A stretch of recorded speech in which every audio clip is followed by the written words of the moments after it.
तो प्यारी सात संगत जी, प्यार भरी राधा स्वामी जी, सात संगत जी, आज की वीडियो को पूरा जरूर देखिए। अगर वीडियो अच्छी लगती है तो वीडियो को ज़रूर लाइक और चैनल को सब्सक्राइब करना मत भूलिए। सात संगत जी, ये जो साखी है एक सत्संगी की साखी है जिसकी कमाई बहुत ज़्यादा थी और कमाई ज़्यादा होने के कारण उसे समय से पहले ही पता लग जाता था कि क्या होने वाला है, और जिसके कारण उसे लोग पूछने आने होते कि क्या होने वाला है, आप हमें बताइएगा।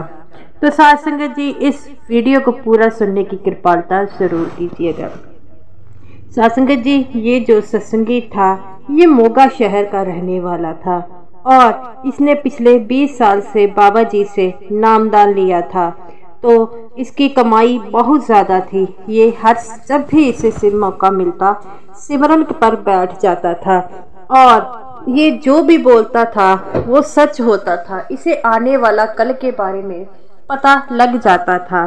सात संगत जी, धीरे धीरे सबको ये पता लगने लगा कि इस आदमी की कमाई बहुत ज़्यादा है और उसे सब कुछ पता लगता है, जिसके कारण लोग जो थे उससे पूछने आने लगे कि क्या होने वाला है। सात संगत जी, ये भी कभी किसी को निराश नहीं करता, सब कुछ बता देता और ऐसे ही इसका नाम बड़ा होने लगा। तो सात संगत जी, जैसा कि पता है कि ये बातें घूम घुमा कर बाबा जी के पास पहुंच गई और बाबा जी कहते हैं कि कौन है वो सत्संगी जिसकी कमाई इतनी ज़्यादा है और लोगों को सब कुछ बारे में बता रहा है। तब एक सेवादार कहता है कि बाबा जी, वो मोगे शहर का रहने वाला है। तब बाबा जी कहते हैं कि फिर तो हमें भी उससे मिलना जाना होगा। तो वो कहता है कि बाबा जी, हाँ आप सही कह रहे हैं, ऐसे सत्संगी विरले ही होते हैं, तो हमें उससे मिलने जाना पड़ेगा। तो बाबा जी कहते हैं ठीक है, तो फिर कल हम उससे मिलने जाएंगे। तो ऐसा करो कि ये बात का पता जो है किसी को ना चले कि हम उससे मिलने जा रहे हैं। तब वो कहता है ठीक है मेरे सच्चे पातशाह, आप जैसा कहेंगे वैसा ही होगा, मैं किसी को कुछ नहीं बताऊंगा। सुबह बाबा जी और उनके ड्राइवर जी ने कहीं जाने का प्रोग्राम बनाया और वह उसी मोगे के सत्संगी से मिलने जा रहे थे। तब बाबा जी बिना किसी सिक्योरिटी के सुबह 6 बजे उससे मिलने चले गए और रास्ते में ठंड के कारण इतनी ट्रैफिक भी नहीं थी। तब बाबा जी कहते हैं कि मैं ऐसा करूँगा कि मैं उसके घर के बाहर खड़ा हो जाऊँगा, तुम जाके बाबा जी को उस जो है सत्संगी को बाहर बुलाना है। ड्राइवर जी कहते हैं ठीक है बाबा जी, आप जैसा कहेंगे मैं वैसा ही करूँगा, मैं उसे जो है अपने घर से बाहर आने के लिए कहूँगा। तो बाबा जी कहते हैं ठीक है, तू ऐसा ही करना। तो सात संगत जी, उसने भी ऐसा किया और उस सत्संगी के घर के पास जब बाबा जी पहुँचे तो बाबा जी ने ड्राइवर जी से कहा कि आप जो है ये गाड़ी जो है बाहर लगा लीजिए और उन्हें बुला के लाइए। तब ड्राइवर जी उनके दरवाज़ा खड़काते हैं तो उसकी पत्नी बुलाती है। तब ड्राइवर जी उस सत्संगी का नाम लेकर कहते हैं कि क्या वह घर पे है। तो उसकी पत्नी कहती है कि वह अभी सिमरन पर बैठे हैं, आपको 10 मिनट का वेट करना होगा। तब वो कहते हैं कि मैं ही वहाँ पर गाड़ी खड़ी है, तो आप उन्हें कहिएगा जब सिमरन से उठे तो मुझसे आकर मिल ले। तब उसकी पत्नी कहती है ठीक है। तो वह उनसे कहकर ड्राइवर जी चले जाते हैं। तो बाबा जी के पास पहुँचते हैं तो बाबा जी कहते हैं कि क्या हुआ। तो वो कहता है ड्राइवर जी कि वह अभी सिमरन पर बैठा है, 10 मिनट बाद जब वो उठेगा तब हम उनसे मिलेंगे। तो बाबा जी कहते हैं कोई बात नहीं, 10 मिनट ऐसे ही बीत जाएंगे, तो तुम ऐसा करो, तुम ठंड पड़ी है गाड़ी में, तुम ही बैठ जाओ। तब ड्राइवर जी बाबा जी के पास बैठ गए। तो सात संगत जी, जैसा कि आपको पता है, जब बाबा जी ने वहाँ पर भी बैठ गए, जब उस सत्संगी को पता लगा कि कोई मुझसे मिलने आया है, दूर गाड़ी पर बैठा है, तो वह अपनी पत्नी से कहता है कि मैं मिलकर आता हूँ। तो उसकी पत्नी कहती है ऐसे आप अकेले चले जाएंगे तो क्या पता कौन है जो आपसे मिलने आया है। तो वो कहता है किसी बात की तू चिंता मत कर, यही घर के पास है, कि मैं अभी 5 मिनट में मिलकर आता हूँ। तब उस सत्संगी ने जाकर कार का शीशा खड़खड़ाया और ड्राइवर जी ने गाड़ी जो है शीशा खोला और उस सत्संगी को गाड़ी में बैठने के लिए कहा। तो वो सत्संगी कहता है कि गाड़ी में क्यों, आप गाड़ी में उतरकर बैठ जाएं। मिले तो वो जो सत्संगी था वो ऐसा कहता है। तब अंदर से आवाज आती है कि आजा, मेरे पास आकर बैठ जा। तब वो कहता है ये आवाज तो जानी पहचानी लगती है। तब वह गाड़ी का दरवाजा खोलकर अंदर बैठता है, सामने बाबा जी को देखता है तो वह ऊंची ऊंची रोने लग पड़ता है कि मेरे सच्चे पातशाह आप। तो बाबा जी कहते हैं क्यों, मैं तुमसे मिलने आ नहीं सकता। तो वो कहता है नहीं नहीं सच्चे पातशाह, आप मुझसे मिलने आ सकते हैं। तो बाबा जी कहते हैं कि मैंने तेरा नाम बड़ा सुना है कि तू लोगों को बहुत कुछ बताता है। तो वो कहता है सच्चे पातशाह सिर्फ आपकी कृपा है। तो बाबा जी कहते हैं बेटा ऐसा मत कर, तेरी कमाई चली जाएगी, तू लोगों को बताता है इस पर तेरी कमाई पर भी असर होगा।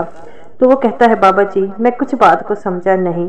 तो बाबा जी कहते हैं ये जो नाम की कमाई होती है वो किसी को नहीं बताई जाती, सिर्फ महसूस की जाती है।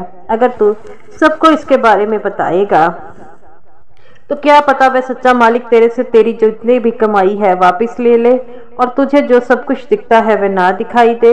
ये बात सुनकर वह बाबा जी के सामने रोने लगा और कहता है मेरे सच्चे पातशाह इसके बारे में तो मैंने सोचा नहीं कि मेरे साथ ऐसा भी हो सकता है। तब वो कहता है कि मैं आज के बाद कभी किसी को नहीं बताऊंगा। बाबा जी कहते हैं बेटा जो कमाई होती है उसके बाद किसी को नहीं बताई जाती, ये तो सिर्फ महसूस कर सकते हैं। जो महसूस कर लेता है उसे ही समझ आता है कि नाम की कमाई क्या होती है।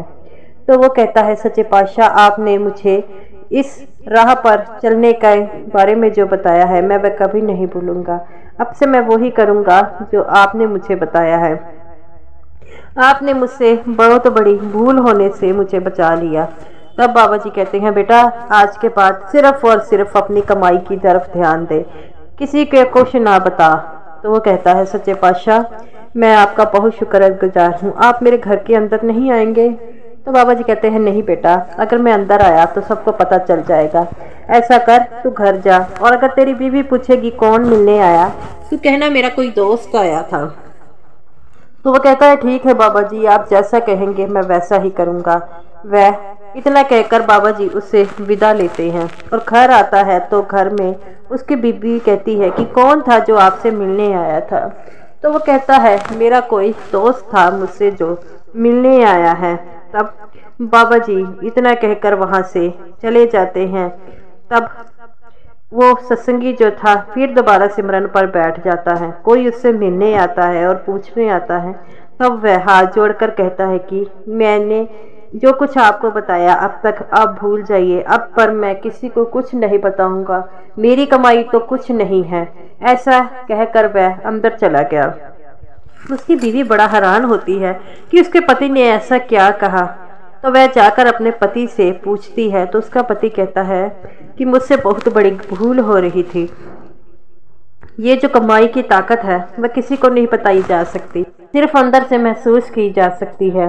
और मैं ऐसा कर कर मेरे में घमंड आ जाता कि मैं सबको देखता हूँ, तो ऐसा कर कर मेरी कमाई भी तो जा सकती थी और मुझे जो दिखाई देता है वो शब्द धुन जो सुनाई देती है वह दिखाई ना देती। उसकी पत्नी कहती है आप सही कहते हैं, आज से सिर्फ आप अपने सिमरन की ओर ध्यान दीजिए और किसी को कुछ बताने की ज़रूरत नहीं है। मैं भी कह दूंगी कि मेरे पति को अब कुछ दिखाई नहीं देता। वो कहता है तू ठीक कहती है, जो कमाई होती है उसे किसी को नहीं बताया जाता। तो साथ संगत जी ऐसे ही हैं बाबा जी, जो सत्संगी गलत रास्तों में जब गलत करने लग पड़ता है तो बाबा जी उसकी आंखों को ज़रूर खोलते हैं। तो हमें भी सिमरन पर बैठना होगा और हमारे भी अपनी कमाई को बहुत ज़्यादा करना होगा और हमें अपनी कमाई के बारे में किसी को नहीं बताना होगा कि हम कितने घंटे सिमरन पर बैठते हैं और क्या करते हैं। इससे अगर नुकसान होगा तो हमारा होगा, अगर हम सिमरन करते हैं तो फायदा भी हमारा ही होगा। तो गुरु प्यारी साध संगत जी, इसीलिए तो बाबा जी कहते हैं अगर कमाई करते हो तो उसे हजम करना भी सीखो। जो हजम कर जाता है वही तर जाता है और सच्चे पातशाह से जा मिलता है। साथ संगत जी, ये रही मेरी आज की वीडियो अच्छी लगी हो तो ज़रूर लाइक कीजिएगा और सभी साथ संगत जी को मेरी तरफ से प्यार भरी राधा स्वामी जी।